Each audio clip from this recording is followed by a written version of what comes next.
Hello and welcome to the Writing Momentum Podcast. I'm Christopher Maselli. I'm here with my wife, Gena. How you doing, Hello. Gena? I'm doing really well. Oh, hey, we have something special today. Very special. Yeah, William Bernhardt is back. How's it going, Bill? Doing great. Good to see you too. Oh, so glad to have you here. So, Yes. for those of you who don't know Bill, he is the best-selling author of more than 60 books, including Shameless, the Daniel Pike legal thrillers, 2 historical novels, 2 books of poetry, 10 books in the Red Sneaker writing series. And he's also the host of the WriterCon podcast, which is another great podcast you should listen to. Mhm. Subscribe today. And he's the co-host of the WriterCon Writers Conference, which is in Oklahoma City over Labor Day weekend. Everyone should come, shouldn't they? Yeah, absolutely. It's a great conference. I think it gets bigger and yet somehow correspondingly more intimate every year. I think everybody is so tight and supportive of other people's writing because we've all been there. You've heard the cliche that writing is the loneliest profession, but it doesn't have to be. Granted, when you're actually writing, you're probably not in a although I've written a lot of chapters at the mall while my kids were doing their things or whatever, but usually, sure, that part's alone. But on the other hand, writing and publishing has given me the opportunity to go places and meet people I never would have met. And to me, WriterCon is like the epitome of that because we get so many people, so many writers who, even if you know them, you tend to not get together unless there's some event, right? And Yes. so it's a great occasion. Yeah, and it's on every year over Labor Day weekend. So make sure you attend next year because you will grow from year to year and just really take so Yeah. much away from it. It's so good. And we did a deep dive into WriterCon in an earlier episode, but today we're going to talk about something that we get asked, and I'm sure Bill gets asked all the Yes. time about the pros and cons of traditional versus independent publishing, self-publishing. And with today's world and the publishing industry changing so fast, it's a valid question. And you have been traditionally and And a self-published, few right? other things. Yes, a few other options. Yeah, tell us about that. Tell us about, because you've been in this industry for a while, so you've seen it change so much. You talk about how that has changed, how we've gone from traditional to now there being this choice.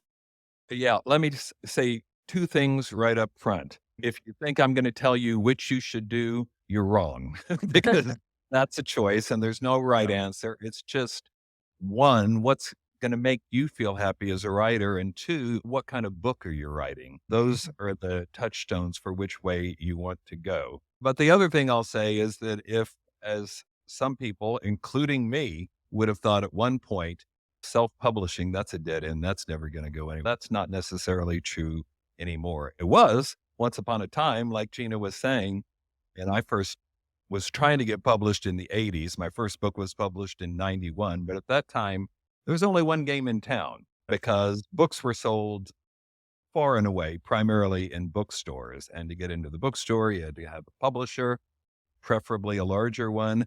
And the only way to get a publisher was to have an agent. There was one path, basically, and one that the publisher is going to keep most of the money, and then the agent's going to take a piece of what you're supposed to get. And sometimes even writers whose books are selling weren't being compensated the way I think they should.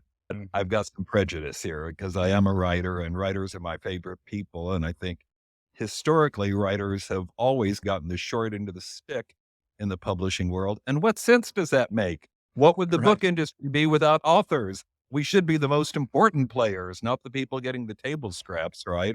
Yeah. So I have no opposition whatsoever to alternative paths.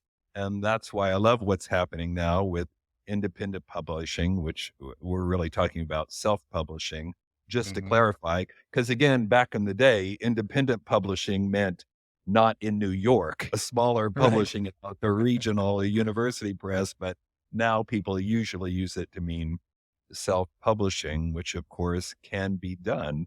And a lot of people are doing it. Does everybody get rich doing it? No. But there are some real success stories. And the reality is most times what matters is first, how good is your book? And two, of course, how good is the promotion? Because if nobody has heard about your book, then they can't buy it. And if you're self-publishing, guess who's in charge of all that? All the promotion and really, for that matter, everything, title, cover design, distribution, it's you. One of my favorite quotes from Lori Lesko is that I won't get it exactly right, but it's basically the good thing about self-publishing is that you get to make all the decisions yourself. The bad thing about self-publishing is you have to make all the decisions yourself and learn how to do things.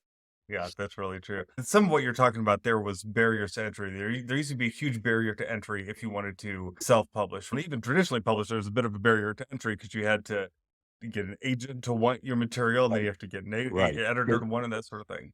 Yeah. Yeah, it's always hard to get into bookstores, Mhm. and even being traditionally published is absolutely no guarantee that you'll get in bookstores, but your odds are better. Whereas in the past, there was no chance a self-published book would get in bookstores or very little, maybe your Mhm. local one, but nobody else. And and so how could you effectively sell them? But that has changed with the internet. Yes. The internet makes it so that you don't have to rely on bookstores for distribution. You can have them online and it can be available to mass audiences then. But the quality too, right? I started getting published back in the 90s. And Mm, if you self published a book back then, unless you spend a lot of money, it would look what I like to call self published, right? It looked like right. someone just created it themselves. It didn't look the same as those really pretty books on the shelf. And people do judge a book by its cover, right? And, unfortunately, and because of that, you could tell it's almost like it had a stigma, I think self-publishing Oh, did. definitely a Well, it stigma. did, no Yeah, question about it. yeah. And I'm not sure that's completely eroded now. It probably depends Mhm. on where you are. If you're a writer at the faculty lounge, it might be a Mhm. different response. All it really took is one person to be financially successful with self-publishing, and then the walls start coming down, right? Yeah, and the channels to be opened up and the technology to come around, and when those things happened, it made everything so much easier. And I think there's also, as you mentioned, about how the writer or the author was at such a somewhat of a disadvantage financially for Right. so long that as these books became more, it became more possible to make a good amount off of the sales of a book, that writers started to question, maybe I don't need to do this. Maybe I can do this myself. So, what talking about, I guess we've really covered some of the pros and cons. With traditional publishing, we've talked about how it's easier maybe to get in some of the bookstores, but Mhm. even that has somewhat changed, hasn't it? Right. Because with Guaran Amazon, there's no guarantee, and with so many book stores going out of business or changing their Right. model, I've walked into some Barnes& and Noble, and most of it is gift books anymore and gift products. So not even really books Right. anymore. So, being a big author booster, I'm glad we have more paths. And really, these are only two. There are people who are selling books from their website.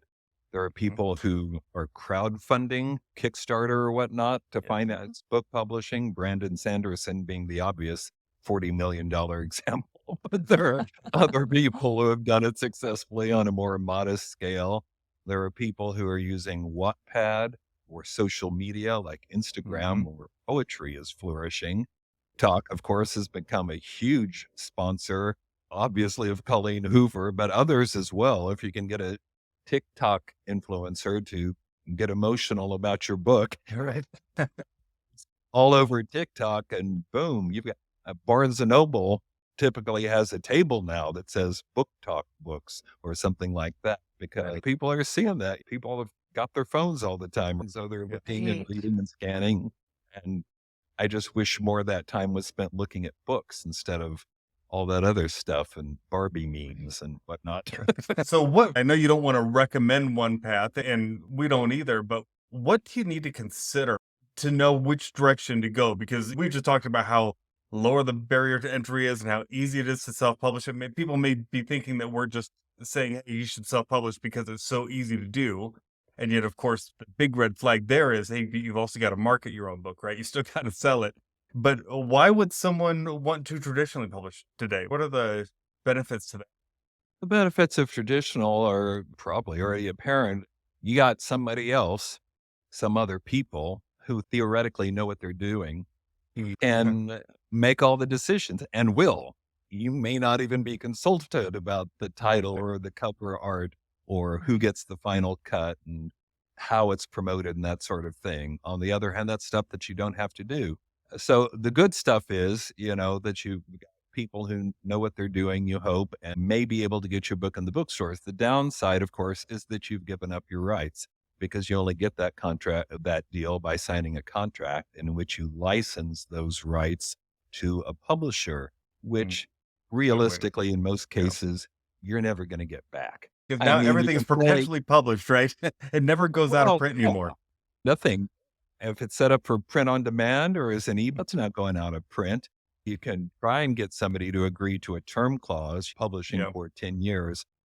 But if you're a first time writer with no clout and they're a big New York, you're not going to get that. They're not going to give Right. you anything. They're going to say, take it or leave it. And if you leave it, then they got 600 other people who would also like to be published waiting in the wings. So Right. you are not going to be the control players. And that's a big thing. Like I mentioned, my first book was published in 91. And at that time, they did audiobooks for my early books, but were recorded on cassette tapes, which some of your listeners may not even know what I'm talking about. Right. Were the analog strips of magnetic tape, and it'd take about 12 of them. Obviously, those aren't still available. And yet, can I get the audiobook rights back from Random House? Of course not, because the books are still in print. So even though those rights aren't me, even though it's money left on the table, can get those rights back. And that's really I wish I had all the rights back. Let me self-publish because the author is obviously going to pay more attention to it than a big company that's got 500 books coming out every month. So that's the plus and minus of traditional and independent. Of course, then you do get to make all the decisions, but that means you're going to have to know what you're doing or it's not going to turn out well. Gena was saying a lot of people, like maybe more than 1 million every year, are going to upload books to Amazon's KDP, Kindle Direct Publishing program. But most of those are not going to be successful. To be fair, most of those people are not, don't be offended, I'll use the word serious about it. They're not coming to conferences so that they know what they're doing. So there may be craft issues with their books, and there's certainly going to be issues in terms of presentation and distribution, publicity. If you're going to go that route, you need to learn what you're doing. You need to come get some education. So why do it if it's not going to be a success? Yes. Occasionally Right. I hear people say, oh, I don't care if my book sells or not. And I just think, really? Everyone really does. It may not be You life could or do other death. You things. spent at least a year writing that book. You really content to have nobody ever read it? I find that really hard to imagine. The reason I was saying before, I'm not going to tell people which path to pick is because first, you got to consider what's going to make you happy. If you're not going to feel validated as a writer, unless you have a big 5 publisher and a really slick looking hardcover that your mom can put out on her coffee table or whatever, then by gosh, pursue that. And Yes. then Right. maybe if it doesn't pan out after a few years, you can try plan B. On the other hand, if you do have a more entrepreneurial spirit and you don't really care about the publisher, which more and more, I don't think readers even notice these days because they're buying ebooks on Amazon. They'll notice the author and the plot description. They don't know who published it. They don't care who published it. They just want a good book. So if none of that matters, you can focus on publishing yourself, where obviously the profit margins are going to be much larger. Of course, if you don't sell any, that's not going to matter.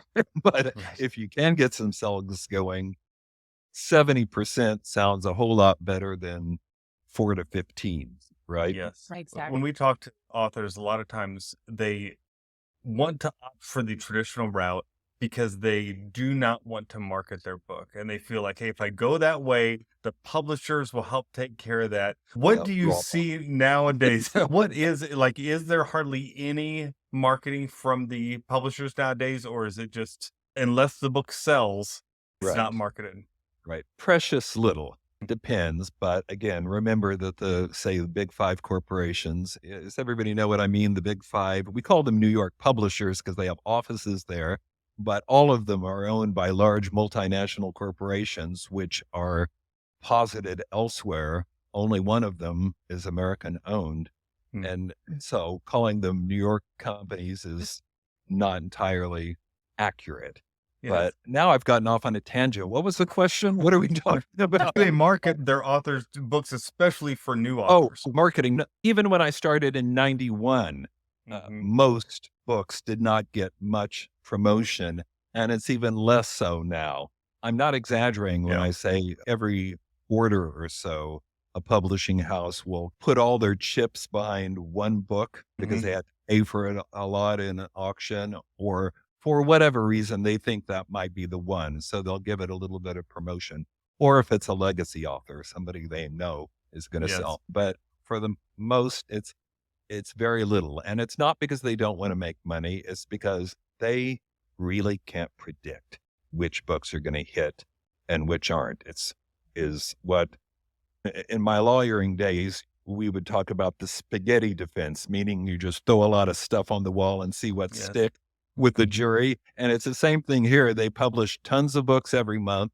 90% of them lose money, but they're looking for the one big breakout where the crawdads sang or whatever it's going to be. These for everything else, but they Right. don't know where that is, where that's going to come from, at least initially. So they don't know where to put their money. Wow. That Yep. is where we have said, and Chris and I have really encouraged our listeners and viewers to really learn to, one, see themselves as a business. As a writer, they are a business, and to promote their, or to approach their writing with that business. And I know, going back to WriterCon, we've talked before about WriterCon, I've just touched on it, but one of the things that I do love about WriterCon, and whether it's WriterCon or another writers conference, is going and learning that marketing side. There are Mhm. some pretty savvy marketers at these conferences that have come up with some pretty out of the box. They think out of the box of how to promote their Yeah. books.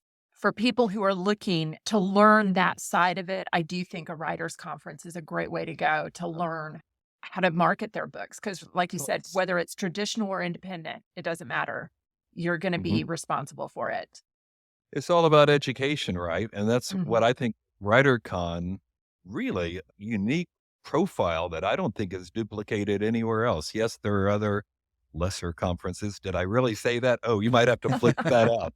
But I'm kidding. But what I think gives ours is who's putting it on. It's you two, it's me and Renee, all experienced, multi-published authors who get around and we know what's going on. And so we can, and I'm not dissing other conferences, but most are not put on by best-selling authors. They're people Right. who love books, but are not necessarily in that world and going to those events. They may not have the edge that we have in finding the best speakers or finding people who really know what's going on right now and can convey that to people so they can use it to their advantage.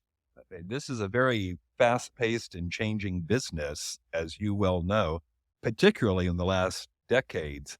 And if you're coming into this with 1990 ideas about publishing, that's just not going to work anymore. That's not the world No. we live in.